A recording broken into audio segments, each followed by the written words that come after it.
연간 국방 예산으로만 1,000조 원이 넘는 돈을 쏟아붓는 나라, 전 세계 어디든 1시간 이내에 타격할 수 있는 가공할 위력의 항공모함을 11척이나 보유한 나라. 네, 바로 지구상 유일한 초강대국 미국이에요. 그런데 말이죠, 이 무적의 거인 미국이 지금 아주 체면을 구기고 있어요.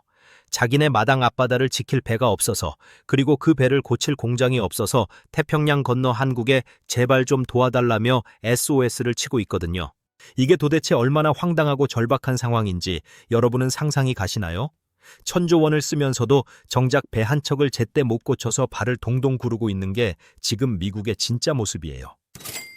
우리는 흔히 미국 하면 무엇이든 마음만 먹으면 뚝딱 만들어낼 수 있는 전지전능한 나라라고 생각하잖아요. 하지만 지금 미국의 조선소 현장을 가보면 기가 막힌 풍경이 펼쳐집니다. 81년 전인 제2차 세계대전 당시를 한번 떠올려 볼까요? 그때 미국은 그야말로 생산의 신이었어요. 리버티선이라고 불리는 수송선을 만드는데 딱 4일 15시간밖에 안 걸렸던 나라예요. 아침에 철판을 가져다 놓으면 며칠 뒤에 거대한 배가 완성되어 바다로 나갔다는 전설 같은 이야기가 실제로 벌어지던 곳이었죠. 당시 미국은 전 세계 배의 절반 이상을 혼자서 다 만들었습니다. 말 그대로 민주주의의 병기창이었던 셈이죠. 그런데 81년이 지난 지금은 어떨까요? 전 세계 상업용 선박 건조 시장에서 미국의 점유율은 0.1%도 안 됩니다. 사실상 제로에 가깝죠. 81년 만에 해상 제국이 완전히 무너져 내린 거예요. 오늘 이 영상에서는요, 단순히 한국 조선업이 대단하다는 국뽕 이야기를 하려는 게 아니에요. 106년 전 미국이 내렸던 아주 사소하고도 정치적인 결정 하나가 어떻게 거대한 제국의 발목을 잡았는지, 그리고 그 틈을 타서 26년 전부터 칼을 갈아온 중국이 어떻게 바다의 주도권을 뺏으려 하는지, 그 이면에 숨겨진 아주 처절하고 치열한 패권 전쟁의 실체를 아주 깊숙이 들여다볼 거예요. 이 영상 하나만 끝까지 보셔도 앞으로 뉴스에서 나오는 조선업 기사나 미중 갈등 소식이 완전히 다르게 보이실 겁니다. 자, 그럼 106년 전의 그 치명적인 실수, 미국의 팔다리를 스스로 잘라버린 그 사건부터 이야기를 시작해 볼게요. 우리가 가장 먼저 파헤쳐야 할 근본적인 원인은 존스법이라는 녀석입니다. 때는 106년 전인 1920년으로 거슬러 올라가요. 1차 세계대전을 겪으면서 미국은 아주 뼈아픈 교훈을 얻었어요. 전쟁이 터졌는데 우리 배가 없어서 남의 나라 배를 빌려 쓰는 건 너무 위험하다. 우리 스스로 배를 만들고 운영할 수 있어야 국가 안보가 지켜진다. 그래서 당시 상원의원이었던 웨슬리 존스의 이름을 따서 법을 하나 만듭니다. 내용은 아주 강력했어요. 미국 내 항구 사이를 오가는 모든 배는 무조건 3가지 조건을 갖춰야 한다. 첫째, 미국에서 건조되어야 한다. 둘째, 미국인이 주인이어야 한다. 셋째, 선원의 75% 이상이 미국인이어야 한다. 한마디로 철저한 성격을 만든 거죠. 우리 집 앞마당에서는 우리 배만 써라 라는 선언이었어요. 처음에는 이 법이 미국의 조선소를 지켜줄 든든한 방패라고 생각했어요. 외부의 저렴한 배들이 들어오지 못하게 막아주니까 미국 조선소들이 돈을 많이 벌고 그 돈으로 더 좋은 기술을 개발할 거라고 믿었죠. 하지만 결과는 정반대였어요. 이 존스법은 미국 조선업에 있어서 달콤한 독약이 되어버렸거든요. 경쟁이 사라지니까 조선소들이 혁신할 이유가 아예 없어진 거예요. 다른 나라 조선소들이 어떻게 하면 더 싸게, 더 빨리 배를 만들지 고민하며 피 튀기는 기술 전쟁을 벌일 때 미국 조선소들은 안주해버렸어요. 어차피 미국 안에서 배를 쓰려면 무조건 우리한테 사야 하는데 뭐 하러 돈 들여서 설비를 바꾸나? 그냥 옛날 방식 그대로 비싸게 팔면 되지 라며 게으름을 피운 거죠. 이게 얼마나 심각한 결과를 초래했는지 제가 구체적인 숫자로 현미경급 비교를 해드릴게요. 지금 한국의 조선소에서 1,500억 원이면 만들 수 있는 최첨단 중형 유조선 한 척이 있다고 칩시다. 이 배를 똑같이 미국에서 만들려고 하면 얼마가 드는지 아세요? 놀라지 마세요. 무려 6천억 원에서 7천억 원이 듭니다. 4배에서 5배나 비싼 거예요. 여러분이 선박회사 사장이라면 이 돈 주고 배를 사시겠어요? 당연히 안 사죠. 기간은 또 어떻고요?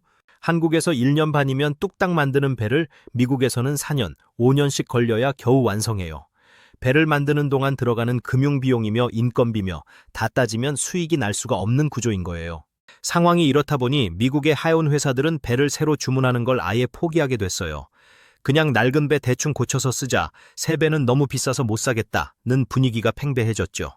주문이 없으니 조선소들은 하나둘씩 문을 닫기 시작했고 106년 동안 이어진 이 과도한 보호가 역설적으로 미국의 조선 근육을 완전히 녹여버린 셈입니다. 그런데 진짜 무서운 문제는 여기서부터예요.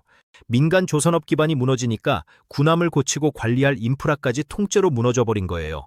군함도 결국 배잖아요.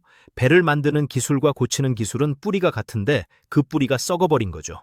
여러분, 지금 미국 해군이 자랑하는 핵잠수함이나 구축함들이 고장이 나도 수리할 도크가 없어서 항구 밖에서 줄을 서서 기다려야 하는 황당한 상황이 벌어지고 있어요. 현재 미국 해군 함정의 40% 가까이가 제때 정비를 받지 못해서 작전에 투입되지 못하고 항구에 묶여 있다는 통계가 있어요. 천조 원을 들여서 만든 최강의 함대가 고작 수리할 공장이 없어서 놀고 있는 거예요. 이게 얼마나 심각한 안보 공백입니까?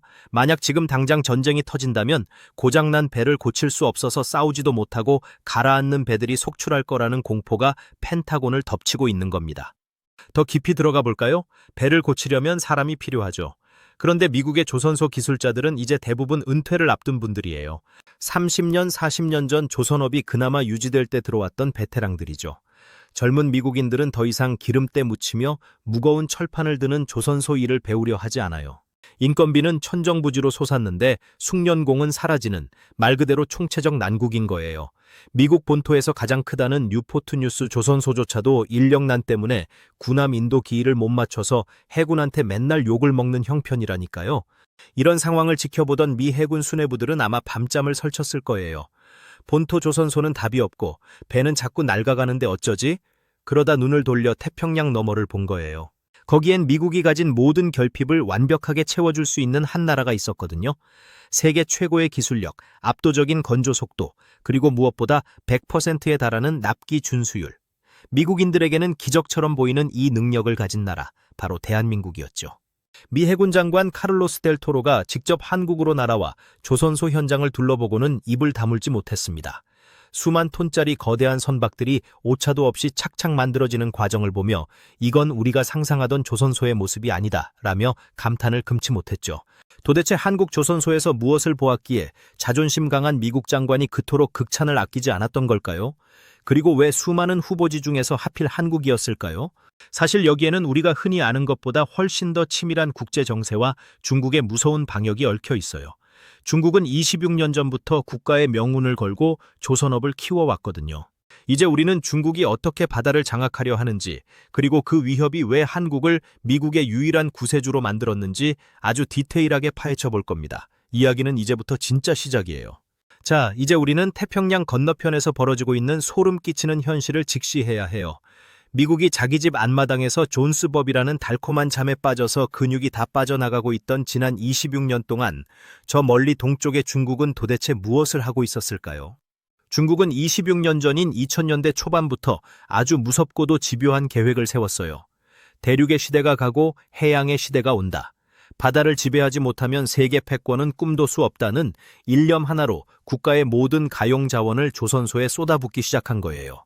이게 얼마나 무서운 투자인지 여러분은 상상이 가시나요? 중국 정부는 단순히 보조금을 조금 쥐어주는 수준이 아니었어요. 전 세계에서 배를 주문하는 선사들에게 우리한테 주문하면 제작비의 상당 부분을 국가가 저리로 빌려주고 가격도 한국이나 일본보다 무조건 반값에 해줄게라며 시장을 통째로 집어삼키기 시작했거든요. 당시 한국과 일본 조선소들은 정말 기가 막혔을 거예요. 아니, 상식적으로 저 가격에 배를 만들면 무조건 적자인데 도대체 어떻게 저러는 거지? 싶었겠지만 중국에게 조선업은 단순히 돈을 버는 비즈니스가 아니었어요. 그들에게 조선업은 전 세계 바다의 주도권을 뺏어오기 위한 거대한 전략 무기였으니까요. 여기서 우리가 흔히 하는 아주 위험한 오해가 하나 있어요. 중국산 배는 싸구려 아니야? 금방 고장나고 기술력도 형편없어서 결국은 망할 거야 라고 생각하시는 분들이 정말 많거든요. 네, 솔직히 15년 전, 20년 전만 해도 그 말이 어느 정도 맞았어요. 실제로 중국에서 만든 배들이 바다 한가운데서 갑자기 엔진이 멈춰서거나 선체에 금이 가서 침몰 직전까지 가는 배달 사고가 수두룩했으니까요. 하지만 여기서 절대 놓치지 말아야 할 아주 무서운 진실이 있습니다. 바로 양질 전화라는 개념이에요. 양이 일정 수준을 넘어서면 결국 질적인 변화가 일어난다는 뜻이죠. 중국은 수천 척, 수만 척의 상선을 만들면서 말 그대로 실패하며 배웠어요. 수많은 시행착오를 겪으면서 그 방대한 데이터와 노하우를 차곡차곡 쌓아 올린 거죠. 그리고 그 엄청난 물량 공세의 끝에는 결국 해군력이 기다리고 있었어요. 여러분, 미 해군 정보국에서 공식적으로 발표한 충격적인 통계 하나를 들려드릴게요. 현재 중국의 전체적인 조선 산업 역량은 미국의 무려 232배에 달합니다. 2.3배가 아니라 232배예요. 이게 실전에서 어떤 의미인지 아세요? 만약 미중 간의 해상전쟁이 터져서 서로 배가 부서졌을 때, 미국이 겨우 한 척 고치고 있을 때 중국은 232척을 새로 찍어내거나 고쳐서 다시 전장에 보낼 수 있다는 뜻이에요. 이건 게임 자체가 성립되지 않는 무서운 차이죠. 이미 군함의 숫자만 놓고 봐도 역전은 시작됐어요. 중국 해군은 현재 약 370척 이상의 함정을 보유하고 있는데 미국은 290여 척에 불과하거든요. 물론 미국의 항공모함이나 이지스함 한 척의 성능이 중국 배 10척보다 훨씬 뛰어나다고 위안 삼을 수도 있겠죠. 하지만 현대전은 미사일 한두 방에 아무리 비싼 배라도 무력화될 수 있는 시대예요. 아무리 뛰어난 이지스함이라도 미사일 100발을 한꺼번에 쏟아붓는 중국의 척수 공세를 버티기는 역부족이라는 게 전문가들의 냉정한 평가입니다. 물량은 그 자체로 이미 하나의 거대한 질적인 우위가 되어버린 거예요. 자, 여기서 미국이 얼마나 다급해졌을지 한번 상상해 보세요. 우리 조선소는 106년 된 법 때문에 다 죽어서 배 한 척 고치는데 2년씩 걸리는데 중국은 저렇게 미친 듯이 함대를 불려나가고 있네? 라는 공포가 백악관과 펜타곤을 덮친 거예요. 이때 미국 해군 장관 델 토로가 머리를 싸매고 고민하다가 눈을 돌린 곳이 바로 우리 한국입니다. 그런데 여기서 또 의문이 생길 수 있어요. 아니, 일본도 있잖아요? 일본도 예전에는 조선 강국이었고 미국이랑 혈맹인데 왜 굳이 더 멀리 있는 한국까지 오는 거죠? 사실 이 질문의 답안에 한국 조선업이 가진 진짜 필살기가 숨어 있어요. 일본 조선업은 지금 아주 심각한 중병을 앓고 있거든요. 여러분이 지금 일본 조선소에 가보시면요, 정말 묘하고 서글픈 기분이 들 거예요. 기술은 여전히 훌륭해요. 장인 정신도 투철하죠. 그런데 현장에서 일하는 분들을 보세요. 죄다 60대, 70대 어르신들이에요. 젊은 사람들은 다 떠났고 현장의 설비들은 30년 전 황금기 때 모습 그대로 멈춰 있어요. 일본 조선업은 변화하는 디지털 시대에 적응하지 못하고 과거의 영광이라는 박물관에 갇혀버린 셈이죠. 그들은 여전히 종이 도면을 들고 다니며 손으로 용접하는 방식을 고집하는 경우가 많아요. 그러다 보니 만드는 속도도 느리고 새로운 기술을 받아들이는 유연성도 떡 떨어져 버렸죠. 반면 한국은 어떨까요? 한국은 일본이 주춤하는 사이 조선소의 디지털 혁명을 아예 이식해버렸어요. 여러분, 스마트 야드라는 말 들어보셨죠? 한국의 대형 조선소들은 이제 더 이상 사람이 망치질하고 무거운 철판을 들고 땀 흘리는 단순한 공장이 아니에요.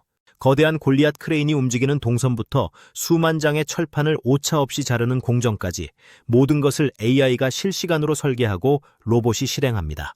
구체적으로 어떤 모습인지 제가 현미경으로 보듯 묘사해 드릴게요. 한국의 조선소 현장에 가면요, 협동 로봇이라는 녀석들이 줄지어 서 있어요.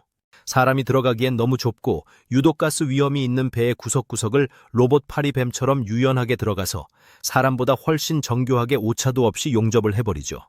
게다가 디지털 트윈이라는 기술을 써서 실제 배를 만들기 전에 가상 공간에 똑같은 배를 먼저 지어봅니다.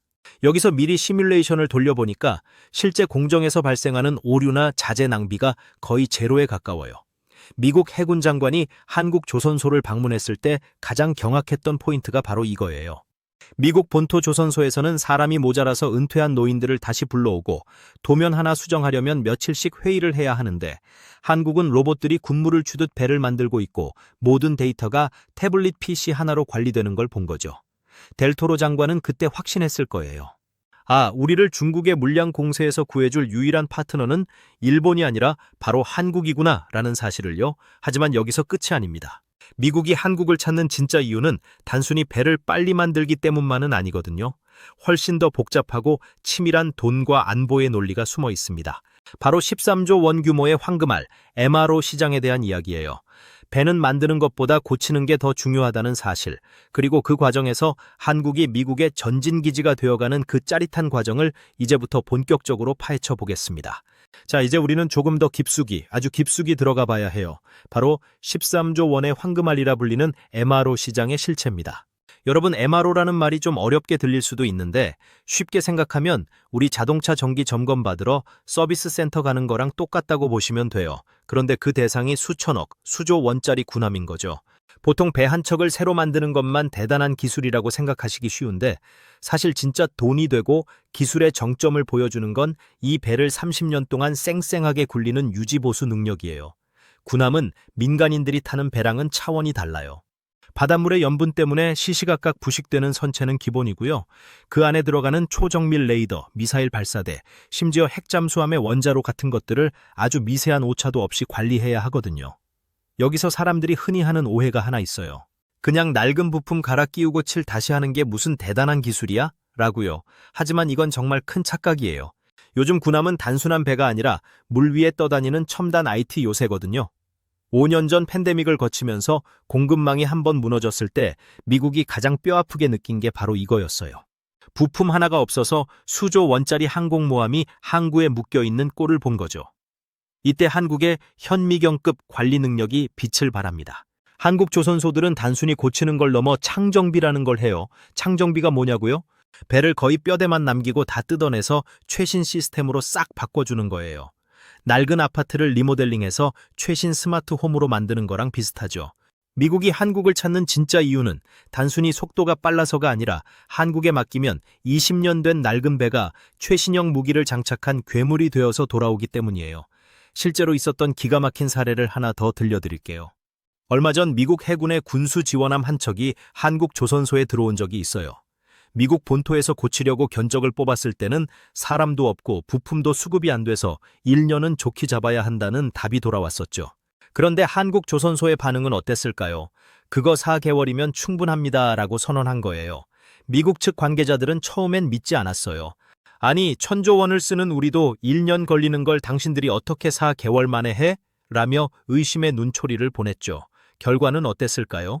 한국 기술자들은 밤낮 없이 달려들었고 아까 말씀드린 전용 로봇과 디지털 설계도를 활용해 오차 없이 작업을 진행했어요. 결국 약속했던 4개월보다도 더 빨리 수리를 끝내버렸죠. 더 놀라운 건 가격이었어요. 미국 본토에서 예상했던 비용의 절반도 안 되는 금액으로 완벽하게 고쳐낸 거예요. 배를 인도받던 미국 해군 장교가 이건 마법이다 라고 감탄했다는 일화는 지금도 업계에서 전설처럼 내려오고 있어요.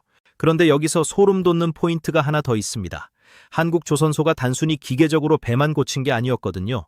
수리 과정에서 발견된 미국의 설계 결함이나 효율성이 떨어지는 배선 구조를 한국 엔지니어들이 역으로 제안해서 수정해주기까지 했어요. 이쪽 파이프라인을 이렇게 바꾸면 연비가 5%는 좋아질 거예요 라는 식으로요. 이건 단순한 하청업체가 아니라 실력을 갖춘 진정한 파트너로서의 면모를 보여준 사건이었죠. 자, 그럼 이 MRO 시장이 우리에게 왜 그렇게 중요할까요? 단순히 수리비 몇천억 벌려고 이 난리를 치는 걸까요? 아닙니다. 여기에는 아주 무서운 잠금 효과가 숨어 있어요. 여러분, 삼성 스마트폰 쓰다가 아이폰으로 바꾸기 힘든 이유가 뭐죠? 그동안 쌓아온 데이터나 앱 사용 습관 때문이잖아요. 군함도 똑같아요. 한국에서 한번 대대적으로 수리를 받고 시스템을 한국식으로 최적화해 놓으면 다음번 수리 때도 한국을 찾을 수밖에 없어요. 한국 기술진이 그 배의 속사정을 누구보다 잘 알게 되니까요. 이게 쌓이면 결국 어떻게 될까요? 미국 해군의 핵심 전력들이 한국 조선소의 기술 생태계에 편입되는 거예요. 이건 돈으로 환산할 수 없는 엄청난 전략적 자산이죠. 나아가 미국이 한국의 MRO를 전적으로 맡기기 시작하면 자연스럽게 한국산 군함 자체를 구매할 가능성도 커집니다. 고치기도 편하고 기술력도 좋은데 아예 처음부터 한국 배를 사면 안 돼? 라는 목소리가 미국 의회에서도 나올 수밖에 없는 구조를 만드는 거죠. 실제로 캐나다나 필리핀 같은 나라들도 이런 흐름을 보고 한국산 군함에 엄청난 관심을 보이고 있어요. 하지만 우리가 여기서 반드시 짚고 넘어가야 할 불편한 진실이 하나 더 있습니다. 바로 미국의 정치적 셈법이에요. 미국의 자존심인 군함을 왜 외국에 맡기느냐는 반대 여론이 미국 내 노동조합과 일부 보수 정치인들 사이에서 여전히 거세거든요. 106년 전부터 이어온 그놈의 존스법이 여전히 망령처럼 떠돌고 있는 거예요. 그들은 이렇게 주장해요. 한국에 MRO를 맡기면 우리 미국 조선소 노동자들은 굶어 죽으라는 거냐? 기술 유출은 어쩔 거냐라고요? 맞는 말처럼 들리지만 사실 이건 눈 가리고 아웅하는 격이에요. 지금 미국 조선소들은 기술이 문제가 아니라 사람이 없어서 배를 못 고치고 있거든요. 젊은 미국인들은 더 이상 기름때 묻히며 용접하는 일을 하려 하지 않아요. 반면 한국은 이미 세계 최고의 숙련공들과 이를 뒷받침하는 로봇 군단을 보유하고 있죠. 여기서 미 해군 수뇌부의 치열한 밀당이 시작됩니다.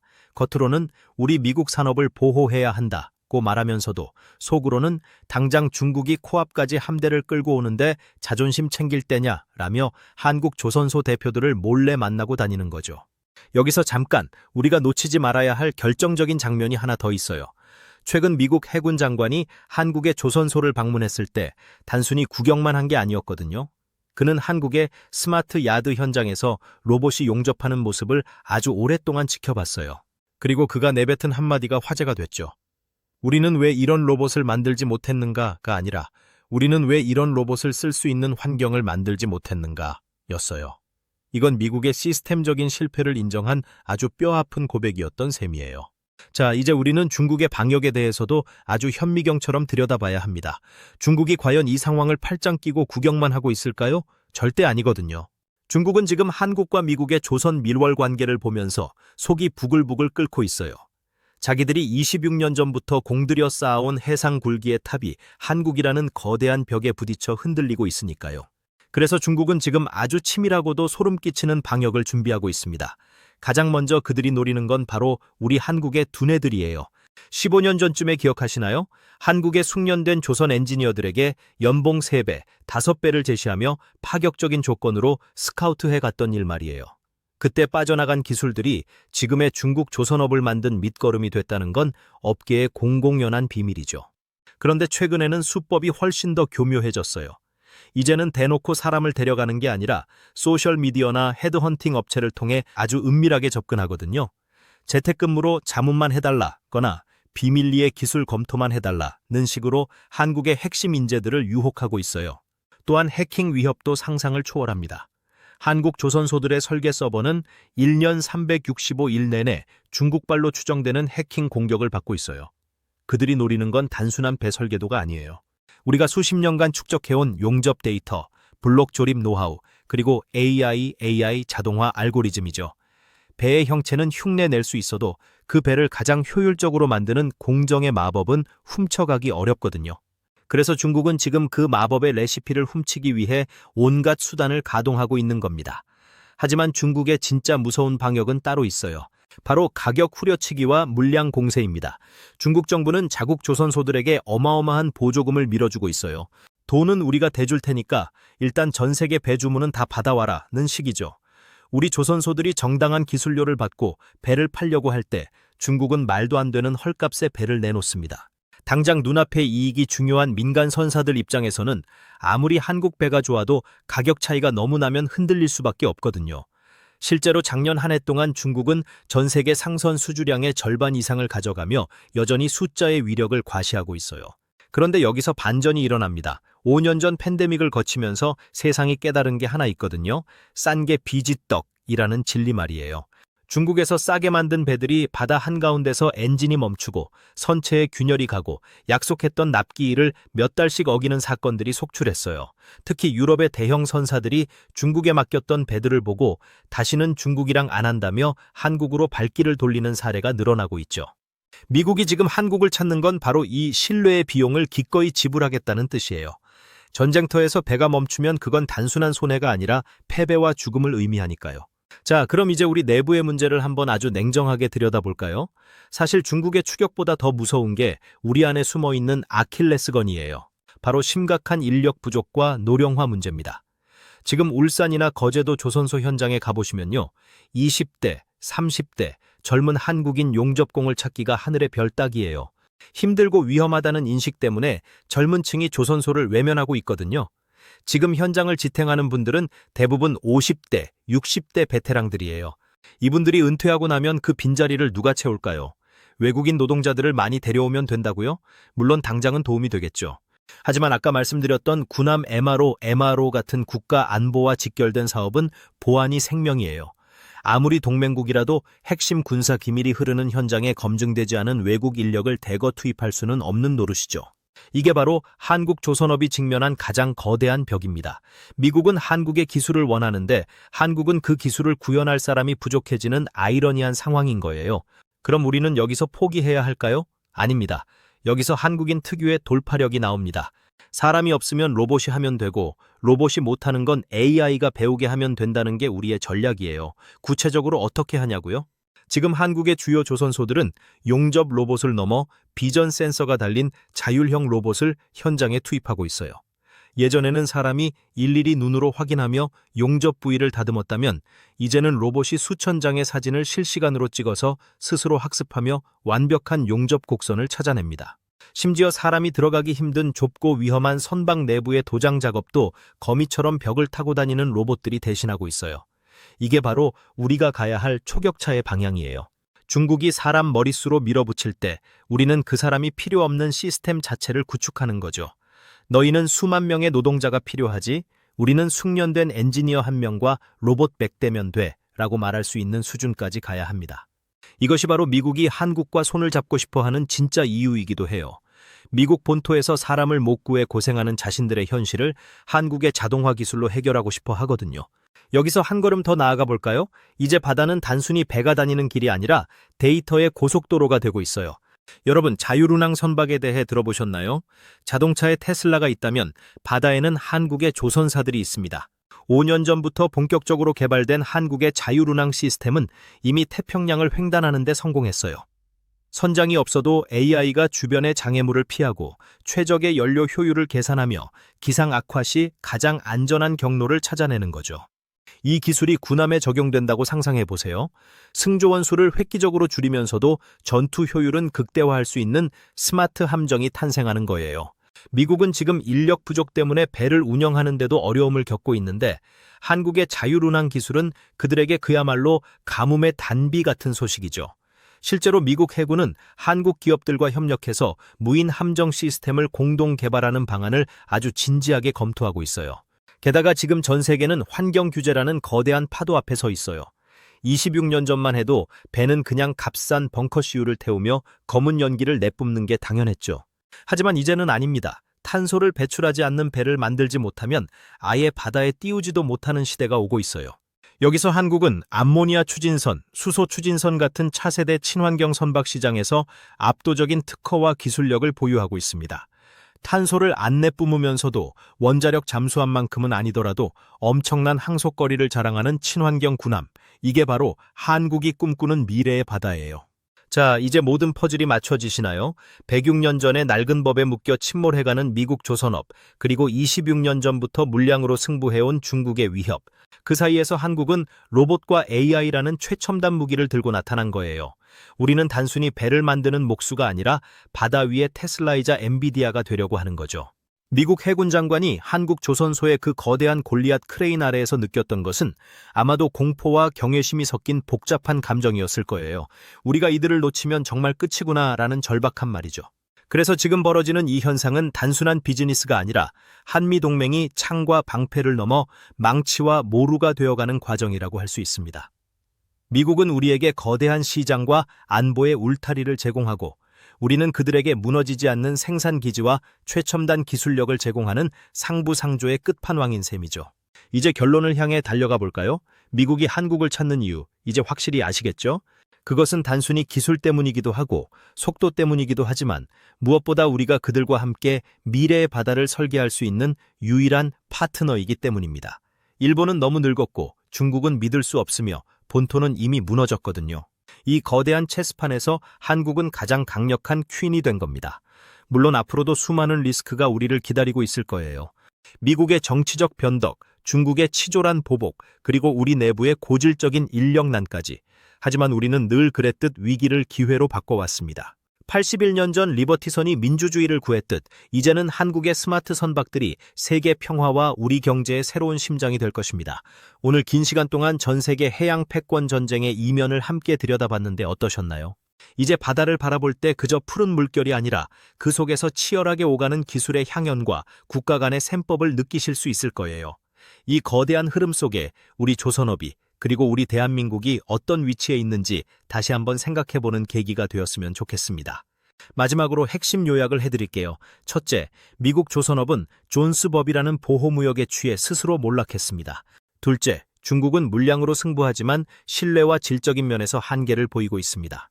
셋째, 한국은 AI, 로봇, 자율운항이라는 초격차 기술로 미 해군의 유일한 대안이 되었습니다. 이제 우리가 할 일은 이 기회를 살려 전 세계 해양 표준을 선점하고 인력 부족 문제를 기술로 극복해 나가는 것입니다. 여러분은 어떻게 생각하시나요? 한국의 조선소가 미국의 해양 패권을 지탱하는 든든한 버팀목이 될 수 있을까요? 아니면 예상치 못한 변수가 이 거대한 흐름을 바꿔놓게 될까요? 이 흥미진진한 해양 패권 전쟁은 이제 막 시작되었습니다. 오늘 이 긴 시간 동안 함께 해주신 여러분의 식견이 한 뼘 더 넓어졌기를 바랍니다. 81년 전 세계를 놀라게 했던 미국의 생산력이 이제 한국의 손끝에서 재현되고 있습니다. 그 역사의 현장을 우리는 목격하고 있는 것이죠. 그럼 오늘 영상은 여기서 마치겠습니다. 감사합니다.